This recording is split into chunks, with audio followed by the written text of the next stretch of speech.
ईद का दूसरा दिन है, छोटी ईद, पिछली ईद की गल सुना लगा। ईद का दूसरा दिन सारिया भैनां भी मेरे घर, भरा भी, फूफियां चाचे सारे आए, दावत की उन्होंने, करया करो दावत भैन भरावां दी। तारीफ नहीं कर लगा अपनी, सिर्फ गल दस लगा। वो सारे इकट्ठा किया, देगा शेखा पकाइया, तो मेरे को पैसे जिहड़े ने सारे खर्च हो गए।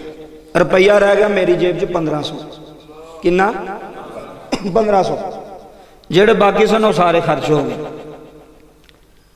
हुण मैं पे सोचा ज़हन विच भी पैसे भी सारे लग गए ने, देगां ते भी, रोटियां ते भी, वैसे भी खर्च हो गया, तो 1500 रुपया रह गया, तो ये तनख्वाह भी लेट लभनी है, तो अगू तेरा की बनना है।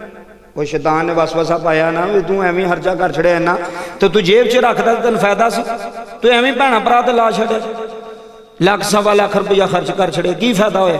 वो शैतान मेरे ज़हन च पाए पे गल, बड़ा परेशान। एक घंटे बाद मैनू कॉल आ गई, मैं तुहानू गल सुना लगा, मस्जिद च बैठा, एक घंटे बाद मैनू कॉल आ गई, बंदा मैनू कहना कारी साहब कल एक खत्म का प्रोग्राम है, तुसीं उत्थे आउणे संभड़िया रोड ते। मैं क्या जी ठीक है। मैं फोन बंद किया तो मैं आसमान वाल वेख के आख्या तू किड्डा करीम है। तो मैनू ये भी कोई पता नहीं सी उतों होना की, ये भी कोई पता नहीं सी उतों लभना की, वो तो छड्डी जा, तो जी वो तो छड़ दईए तो फिर वो नहीं घाटा पैन देता। 1500 रुपया रह गया जेब च। आयो जी, असी सुबह टुर गए, भैन मेरे घर ही सन, सारे रिश्तेदार रात रहे। बाबा जी जिन्हें मैं उत्थे लाए सन उन्हें ही अल्लाह ने मेरी जेब च पवाए। रब्बे काबा दी इज्जत दी कसम, जिन्हें मैं लाए सन अल्लाह ने फरमाया लै आओ मौलवी ए पा जेब च। मैं गिने तो उन्हें ही, अजे भी आखिए नहीं देंदा, तो फिर साढ़े तो बड़ा बदबख्त कौन है, साढ़े तो बड़ा बाबा जी निकम्मा कौन है, अजे भी आखिए नहीं देंदा।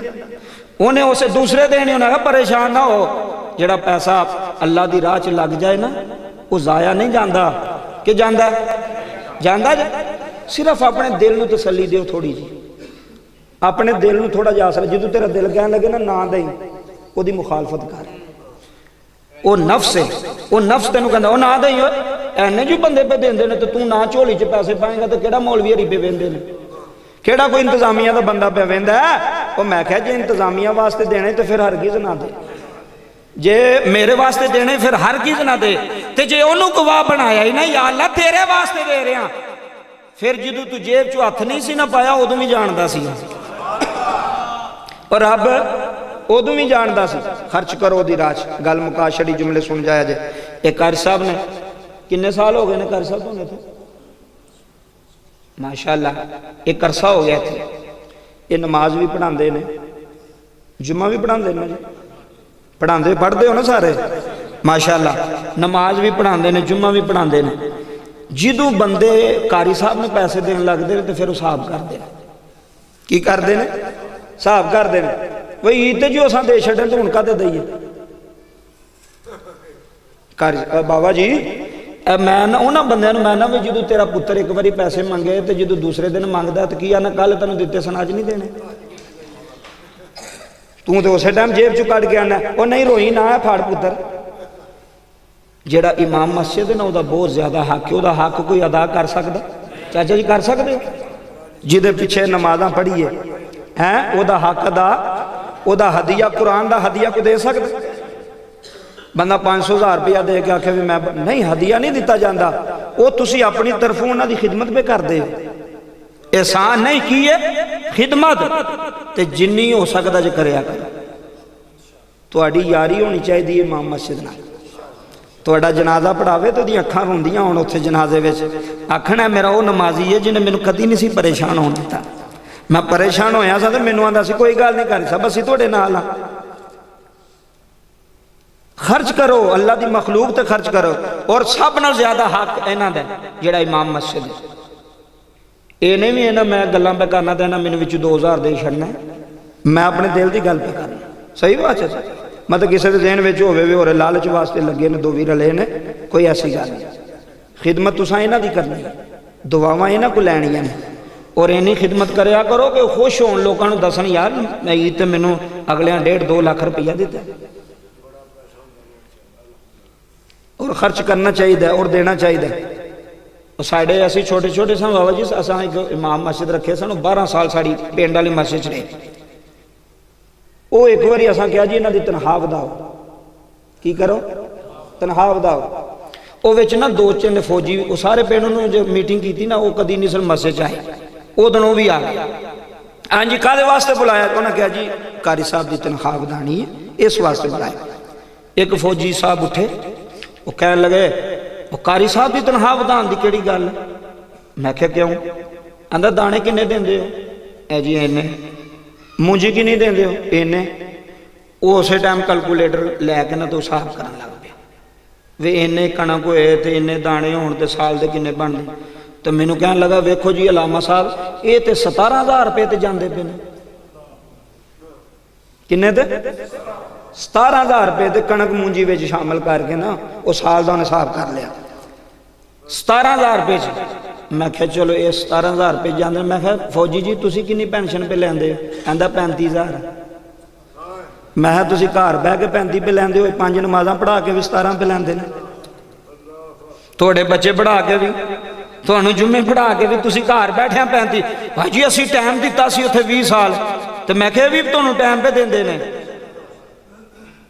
ये भी टाइम पे। बाबा जी वेखो अगर तुहाडी मस्जिद च टाइम नाल अजान होंदी है, जमात होंदी, खुश नसीब। असी पिंडां च जाने बंदा कोई नहीं लभदा अजान देण वाला। एक जगह गए जोहर का प्रोग्राम सी, अजान भी मैं दी तो जमात भी मैं ही कराई। उन्हें मैं पूछा मौलवी साहब, उन्हें कहा मौलवी साहब आलू चुकन गए। वो आलू ना चुकन तो की करन जो उन्हें देना ही कुछ नहीं। बाबा जी दिहाड़ी उन्हें तो अपने बाल बच्चे का पेट पालना, पैसे कोई नहीं। 6,000 रुपया की तनख्वाह दसो मैं तो माशाअल्लाह अच्छी तुसी तनख्वाह कारी साहब में दे रहे हो, वध होर करो तामन। और खास करके ना ईद वरीने वरे दे वरे दे जिमें पुत्रा आते ना 5,000 रुपया तेरी ईद तो 5,000 रुपया तेरी ईद, इंज 5,000 ईद कारी साहब की भी होनी चाहिए। होनी चाहिए कि नहीं? गुस्सा तो नहीं करते पे मेरी गलों का है? इस वास्ते वो खुश होन। तुसी ईद वाले दिन उन्हें जफा मारिया, कुरान मुकम्मल किया, उन्होंने जेब च पा छड्या, कोई नहीं घाटा पेगा। 30 दिन कुरान सुनिया जो उन्होंने पिछे खलो गए। हदिया नहीं तुसी दे सकते, खिदमत कर सकते। कारी साहब ये कबूल करियो, जिन्ने जो गए हैं वा ये कबूल करियो। तो जे बंदा दवे भी 50 रुपये तो गल्लां भी करी जाए, वो नहीं, वो दिते का भी फायदा कोई नहीं। दिल खोल के अल्लाह की राह खर्च करो, मस्जिद नाल तावन करो, कारी साहब नाल तावन करो। तो इंशाअल्लाह गल तो मेरी मुकम्मल, तकरीर मुकम्मल हो गई। मैंने भाई अदील कह रहे हैं कि आखिर में 2-3 मिनट ना बेटी की शान पढ़ दे। हुई तुसी भी थक गए मैनूं लगदा जी। अच्छा क्योंकि गल्लां तो बड़ियां, गल्लां नहीं मुकदियां, सारा दिन भी लगे रहो तो गल्लां नहीं मुकदियां। इस वास्ते जिहड़ियां गल्लां कीतियां उन्हां ते अमल की जरूरत है, अमल की जरूरत। मैं कहना खांदा पींदा पिंड माशाअल्लाह बाबा जी 1000 रुपया भी 2-2 भी दिता जाएगा तो बड़े पैसे बन जाते हैं, थोड़े पैसे नहीं बनते। ए वेखो असीं ऐलान किया सी, कोई बंदा मैनूं दस 50,000 रुपया बंदे ने स्पीकर वास्ते दे छड़े, तो चंगी बात। कारी साहब वास्ते उन्हें पैसे दिते तो ये अच्छी बात, इज्जत होंदी है। इन्हें जिथे जाना ना कहना यार मेरे नमाजी बड़े चंगे ने, मेरी इंतजामिया बड़ी चंगी। इस वास्ते ये भाईजान फरमा रहे हैं जो गल्ला जखीरा किया जाता वो बारे शरीयत ने उस तो मना फरमाया। हुण तेल से ना महंगा होने लगा तो सारे तेल जनाब जमा करना शुरू कर दिता। दुकानदार जिहड़ी चीज़ ज़्यादा लगती है ना स्टाक करनी शुरू कर देंगे हैं। वेसन ज़्यादा लगता तो वेसन स्टाक करना, जिहड़ी चीज़ स्टाक की जाती है ना फिर उसकी किल्लत पैदा होती है, वो फिर महंगी होती, उन्होंने किल्लत नाल फिर महंगी होती है। जखीरा ना करो। जखीरे का मतलब यह है कि किसी की मजबूरी का फायदा ना चुको। ये नहीं भी तुसी कणक नहीं इकट्ठी घर रख सकते, ये नहीं मैं कहना पे मसला हो रहा। तुसी मूंजी भी घर रख सकते हो, कणक भी रख सकते हो अपने खाने, क्योंकि किसी का फायदा तो नहीं, तुसी किसी का नुकसान तो नहीं करते। क्यों? ये हज़रत यूसुफ अलैहिस्सलाम ने दसिया सी भी अगों कैद पैना जे तो इन्ने साल जो ना वो अपना बंदोबस्त कर ले। ये कुरान का फैसला है। ਇਹ ਉਹ ਜ਼ਖੀਰਾ ਅੰਦੋਜ਼ੀ ਹੈ ਜਿਹਦੇ ਨਾਲ ਕਿਸੇ ਦਾ ਨੁਕਸਾਨ ਹੋਵੇ, ਮਖਲੂਕੇ ਖੁਦਾ ਨੂੰ ਤਕਲੀਫ ਹੋਵੇ, ਕਿਸੇ ਦਾ ਨਜਾਇਜ਼ ਫਾਇਦਾ ਚੁੱਕਣ ਵਾਸਤੇ, ਚੀਜ਼ਾਂ ਮਹਿੰਗੀਆਂ ਕਰਨ ਵਾਸਤੇ ਜ਼ਖੀਰਾ ਕਰ ਲੈਣਾ। अल्लाह के कुरान ने क्या है